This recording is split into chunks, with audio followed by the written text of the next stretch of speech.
اعوذ باللہ من الشیطان الرجیم بسم اللہ الرحمن الرحیم۔ محترم ناظرین و حاضرین السلام علیکم۔ ماسٹر خادم حسین لکھن کی جانب سے خوش آمدید۔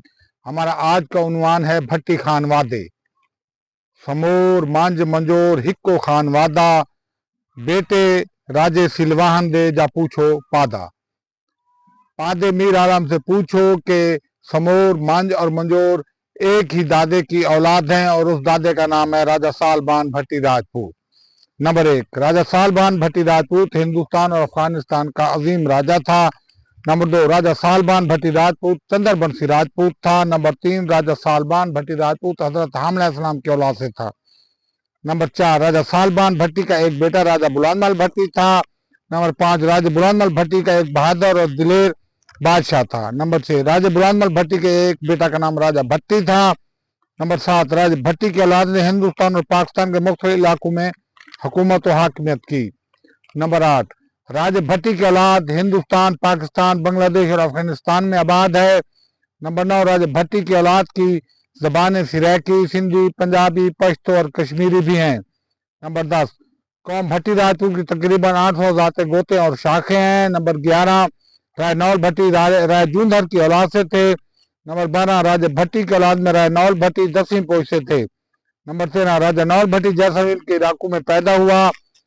نمبر 14، راجہ نول بھٹی خود ایک بہت بڑا راجہ تھا۔ نمبر 15، نول کے معنی بہادر اور دلیر کے ہیں۔ نمبر 16، راجہ نول بھٹی کے 5 بھائی تھے۔ نمبر 1، شاہ دیو۔ نمبر 2، کول دیو۔ نمبر 3، مال دیو۔ نمبر 4، ابو اور شدی اور نشدی۔ نمبر 17، راجہ نول دیو بھٹی کے 6 بیٹے تھے، ہری، تھری، جگی، پبتی، اوفی اور لوفی۔ نمبر 18، راجہ نول بھٹی راجہ بھٹی کی اولاد ہے، 250 سال بعد پیدا ہوا۔ 19، راجہ نول بھٹی کے اولاد سے راجہ دھن نول تھا، 1150 عیسوی کے لگ بھگ جھنگ میں آباد ہوا۔ نمبر 20، راجہ دھن نول نے جھنگ کے قلعہ برہمن گڑھ پر حملہ کر کے ہندو راجہ سے حکومت چھین لی۔ نمبر 21، راجہ دھن نول بھٹی کا وفات اس کا بیٹا ٹوڈر نول بھٹی جھنگ کا حکمران بنا۔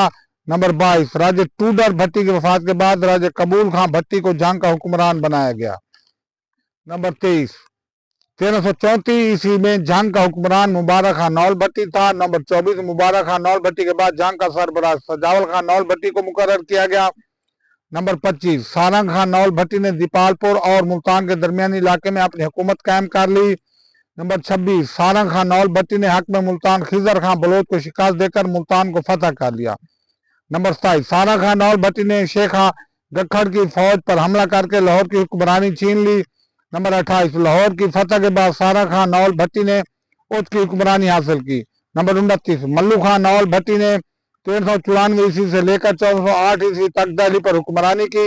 نمبر 30، ملو خان نول بھٹی نے پھر گوالیار پر چڑھائی کر دی۔ والسلام، خدا حافظ۔